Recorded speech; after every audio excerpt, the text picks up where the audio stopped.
Bonjour, j'espère que vous allez bien. On se retrouve pour une vidéo. Aujourd'hui, on va parler manga avec des nouvelles figurines de Dragon Ball. Enfin, nouvelles, je sais pas trop si elles sont nouvelles.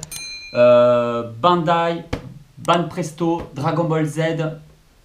On va voir ensemble. J'ai complètement craqué dessus. Nous avons une figurine de Bardock et une figurine du célèbre Vegeta.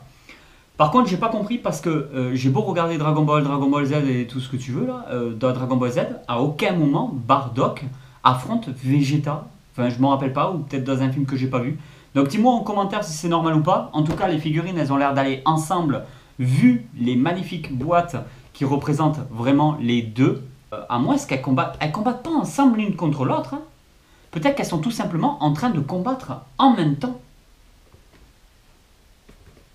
Je sais pas trop. En tout cas, les boîtes sont magnifiques et on va voir tout ça dans cette vidéo. J'ai fini de les monter. Pour ce qui est du montage, c'était quand même très facile. Je vais vous parler des points positifs et des points négatifs de ces deux figurines. Alors déjà, on n'est pas sur des sites chinois comme AliExpress ou quoi. Je les ai directement achetés chez un revendeur. Je vous mettrai tous les liens dans la description. Donc nous sommes sûrs d'avoir des véritables figurines parce que souvent nous avons des contrefaçons dans les figurines Dragon Ball. Et là clairement, je vous dis, j'ai des amis qui ont des contrefaçons sur des figurines Dragon Ball. Là je vous dis clairement qu'on voit direct la différence. Pour l'emboîtement, ça se fait nickel, ça force bien, ça tient bien. Regardez le visage, le paint. Ce que j'adore c'est que Bardock... On a tous tendance à acheter du Sangoku, du Vegeta et tout. Mais là, le fait qu'il y ait Bardock, ça change un petit peu. Alors oui, il existe des dizaines et des dizaines de figurines de Bardock. Mais là, clairement, j'ai vraiment craqué sur celle-ci. La pose est hyper dynamique. Alors j'espère que vous allez bien voir. La queue de singe qui fait bien le tour. La queue de singe, ouais, la queue de singe la queue de Saiyan. Qui fait bien le tour. La position de malade. Et franchement, regardez ça. Waouh. Waouh. Non, ça claque. Il n'y a pas des débordements au niveau du paint. Tout est propre. On voit vraiment les détails au niveau de sa musculature. Ça, c'est vraiment de la figurine de qualité. C'est pas excessif. Moi qui ai l'habitude à chaque fois de collectionner des statues, de la résine. Ben là, nous sommes sur des prix qui sont déjà beaucoup plus abordables. Pour faire de la collection... C'est de la tuerie. Regardez là. Pareil. Pose hyper dynamique en mouvement. Alors là, je sais pas vous. Hein, je débute dans la collection des figurines donc de DBZ. Là, clairement, j'aurais aimé qu'il y ait le support transparent derrière. Alors ici, pour Bardock, ça me gêne beaucoup moins. Parce que le socle est bien noir. Le support derrière, il se confond avec le noir. Et du coup, ça passe super bien. Autant ici pour Vegeta, ça me gêne un peu plus. J'aurais aimé vraiment du transparent. Je vais vous montrer quand même.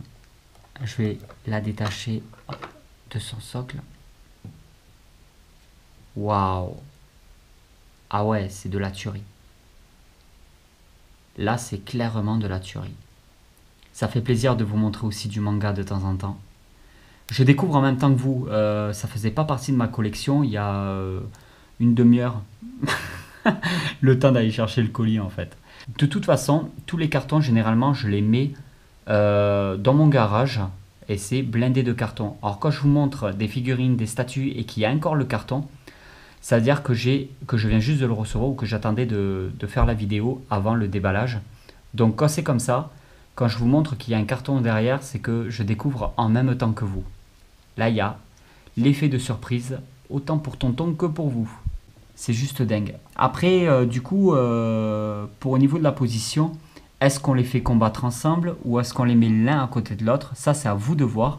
En tout cas, comme vous pouvez voir sur les boîtes, il est bien indiqué que la gamme, hein, c'est pour avoir les deux ensemble. Hein, qu'on soit d'accord. Alors là, Vegeta sur le côté, ici Bardock de l'autre. On voit leur visage. Les boîtes... Je suis hyper fan du travail des boîtes. Hein.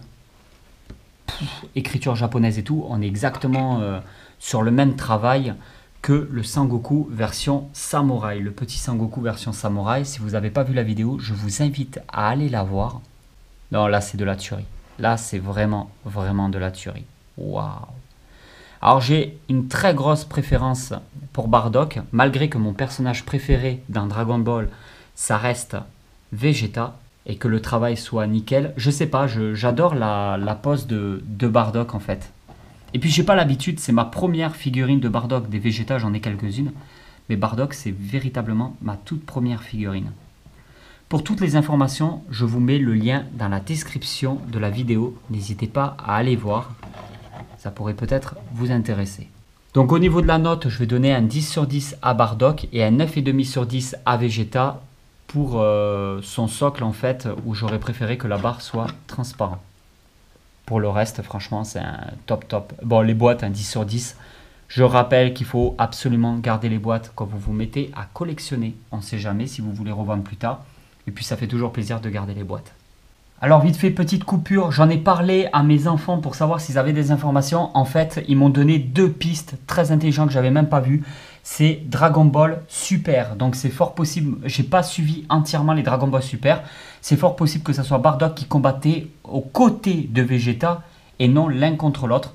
En tout cas, dans Dragon Ball Xenoverse, qui est un jeu vidéo que mes enfants ont et que j'ai pas joué non plus, apparemment, ils combattraient ensemble.